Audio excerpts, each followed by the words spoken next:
Good morning. Good morning. Hi, everyone. This is Deb. I'm here to share a little bit about Usborne books and more here this morning.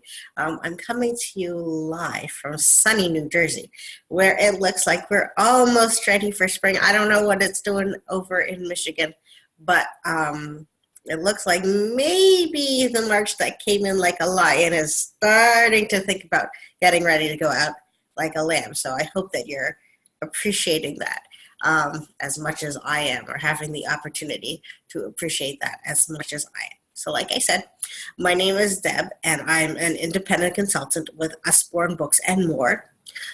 I've been a consultant with them for about 2.5 years now. It's like incredible. I started this business because I loved the books. It was something I was going to do on the side, be able to take advantage of the discount and buy lots of books for my daughter. And it's turned into like this whole exciting business because the books it's like the more I see, the more I love them, and the more I appreciate how really unique and amazing they are, and how reading and literacy makes such a difference in the life of my family and in the life of my community. So I'm going to be talking a little bit about that today, but mostly what I want to share with you is because, like I said, spring hopefully is coming, and I want to share some of our amazing books which have to do with getting outside and just enjoying spending time with the little readers that we love. Just reading, I guess it's about decoding, and it's about the skill set, and about being able to, actually being able to read. But most important is it's reading brings people together. It's about the relationships that we build with our kids and our grandkids, the kids that we love in our community, whether they're part of our youth group or a community organization. It's how we build our relationships with them. Our books bring us together. They help us to make memories. And so today's class is really going to focus on some of the books that we have that do that, and how we can incorporate them to have to spend this amazing time with the young readers that we love. So I'm going to start off. Usually when I do this, I do tend to start with the littler kids first and then work my way up. So the first one, and all the books that I'm going to feature today, are all books that are, I think, appropriate for spring. They're all about getting outside, being involved with nature, and nature-based, animal-based activities as well. So learning about the world around us now that we can get outside. Hopefully the snow is melting, and we have the opportunity to, just get our hands dirty and to spend some time in the great outdoors exploring with our little readers. So the first one is really geared to toddlers and babies, 18 months and under, I would say. And it is called Lift and Look in the Woods. There are a bunch of different lift and look books, which I really like. And these, like I said, are geared for toddlers. And so what I think is really cool about this is not only does it have the cutouts, it has a lift of flaps so that our little readers can, get their hands all over their books. They're learning while they're exploring that books are their friends. That these are books that are theirs, and they're allowed to touch and feel and play with them and make them their own. So it has that interactive nature to it, but also it follows the story of who's that in the tree. It's a busy squirrel, and then it follows along the busy squirrel as a busy squirrel is exploring all the different animals and the sights in the woods. And as you can see, the illustrations are really colorful. You can see, again, they have the flaps and the cutouts, so there's lots to see and do to engage our littlest ones. And this makes a great story just to read at bedtime, and then you go out for a walk. I'm at that age with the littles who want to explore everything, and they can, they get so excited when they see a squirrel and they get to run after the squirrel and say, "What is the busy squirrel seeing out here today?" So that's just one example of our books, which are great, not just for reading, but also for starting conversation and for helping our little ones to explore their world when we go outside with them. So that is Little Lift and Look in the Woods.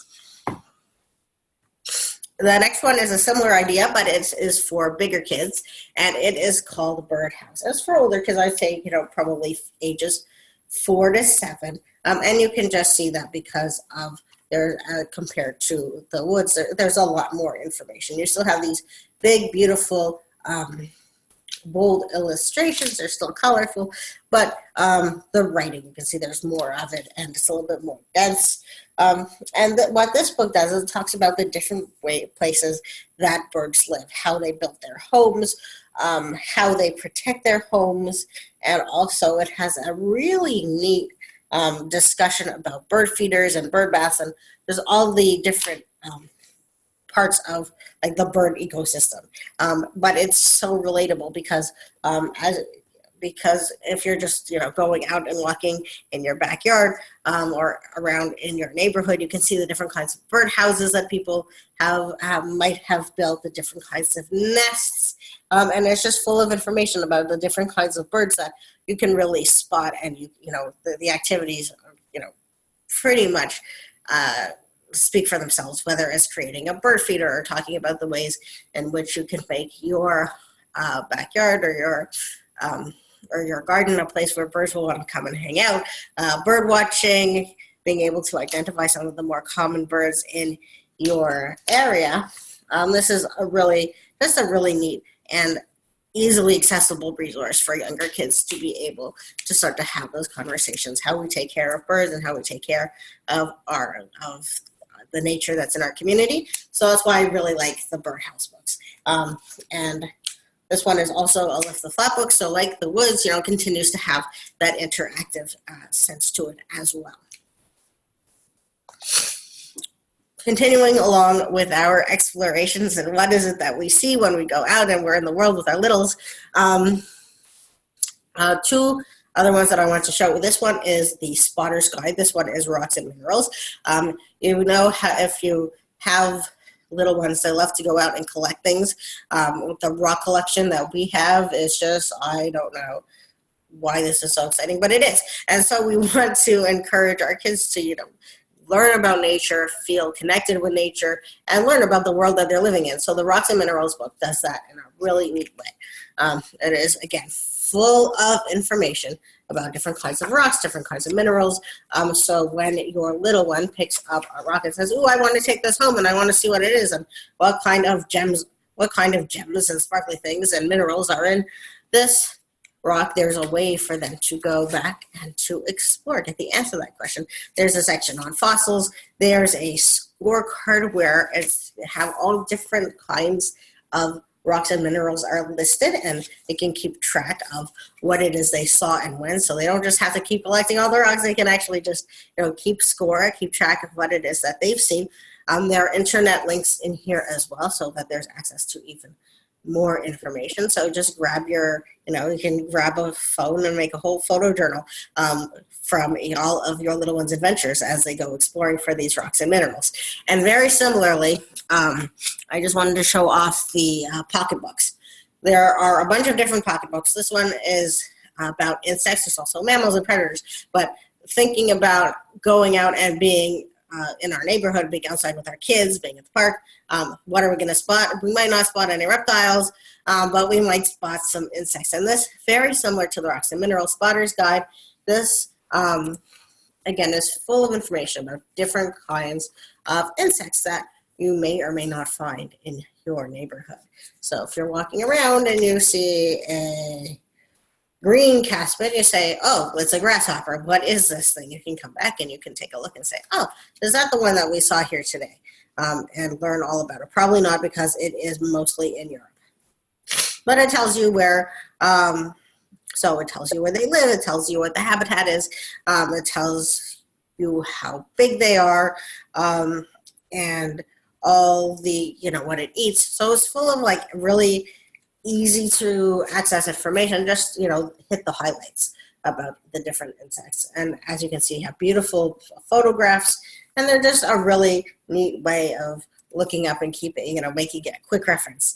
And they're small. They're easy to drop into a bag. They're dry. If you're going out for a walk, you don't want to necessarily, or going hiking, you don't necessarily want to carry extra weight with you, but these are small and they're easy to grab and drop into a bag, and without adding a lot of excess weight. For when your 4-year-old says, "Oh, carry me," no, I'm carrying your book.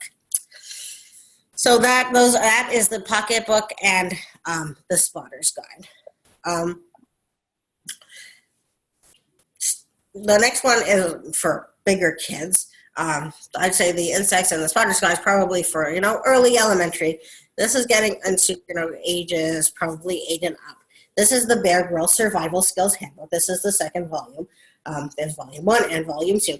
But what I wanted to show off about the Survival Skills Handbook is that this is for kids who love being outside. These are your Boy Scouts and your Girl Scouts and just your Rotary Club kids, or CF kids who just love, if you go hunting or fishing as a family, if you go camping as a family, this is the book that your little ones are going to, and not so little ones, are going to want to read, because it talks about survival skills. How do you plan an expedition?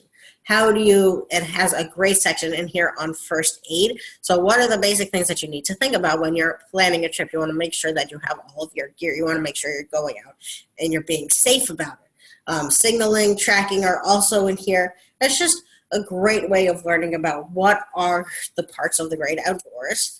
This is a signal. So, you get lost and you need to build a signal fire, you will know how to do it. There are illustrations and directions. So if you have, what I especially like about these books is that if you have a young person who doesn't necessarily like to read, isn't going to go and pick up a book like a novel and say like, oh yes, I want to spend all my time reading, but who's really interested in being outside and building things and nature and animals and camping, this is a really good way to get them to read, because it has to do with the things that they're interested about, and it's not like full pages of just text. It's pictures and information and things that they can really use, and also allows them to feel like they're contributing to the family plan. If you're going to take a camping trip, if you're going to go out and go hiking, you can give them the job of saying, hey, can you put together the first aid kit? Because the book has everything that they need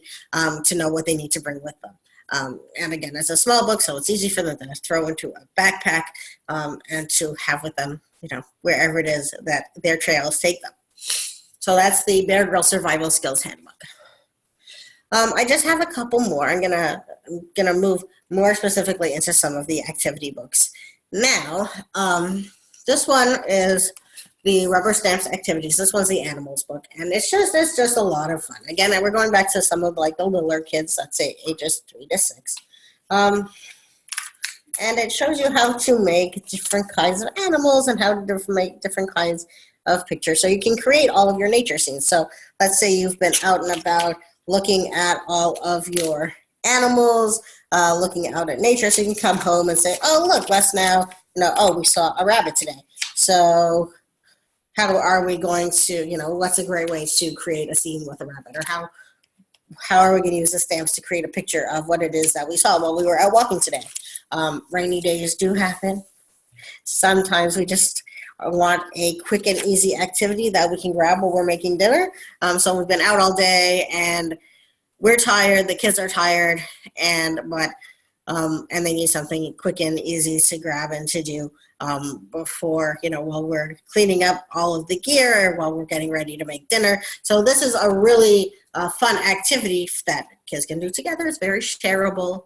It covers a couple of different age groups that doesn't require a huge amount of supervision, but allows us to relate to the activities that we did today, the fun that we're having, again, making memories and building relationships with the little readers that we love.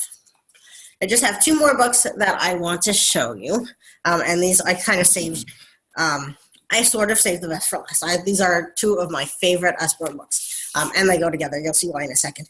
The first one is the Usborne book of Growing Food. I do not have a green thumb.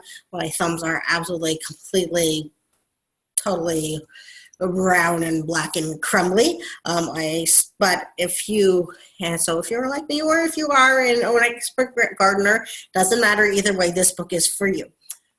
This is a great way of introducing your kids to the idea of gardening. Where does our food come from? It doesn't all just come from, in a package in a store, but we can grow it.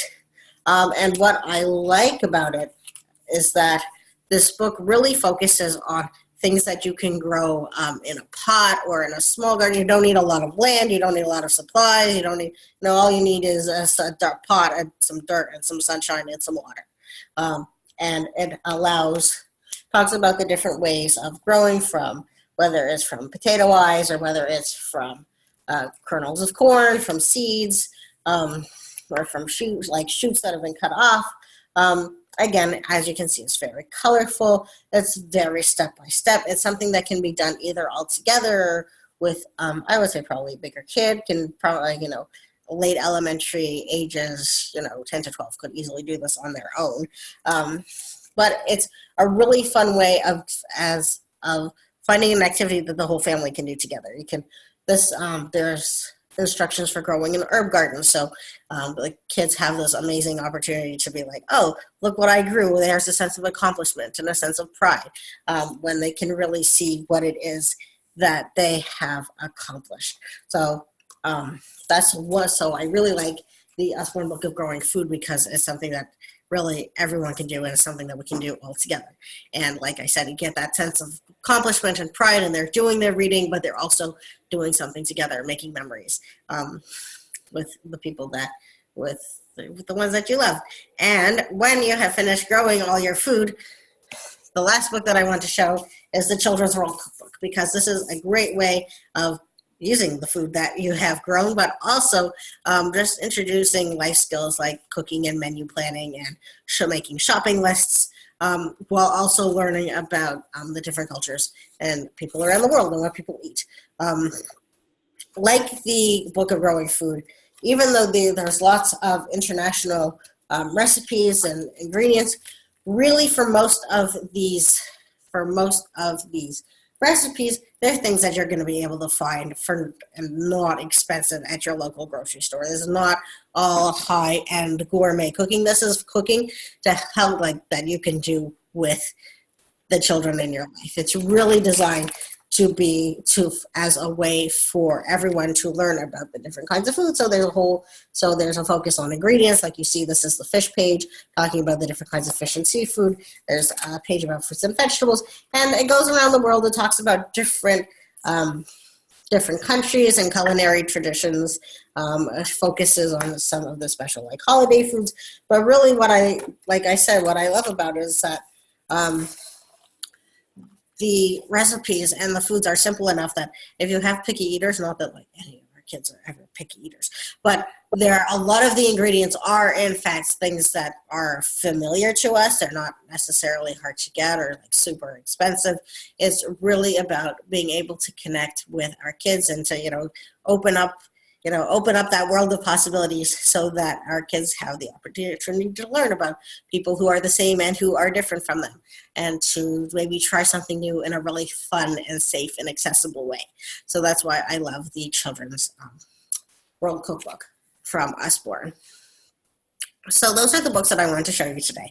Like I said, they're all about being interactive. They're all about spending time and making memories and connecting with our little ones and helping them to connect and learn about the world that is around them, so that when we go outside, when we're at home, we're always staying connected. We're always learning about what it is we're seeing, and always having that information and that vocabulary at our fingertips, so that we can make the most of the time that we spend together.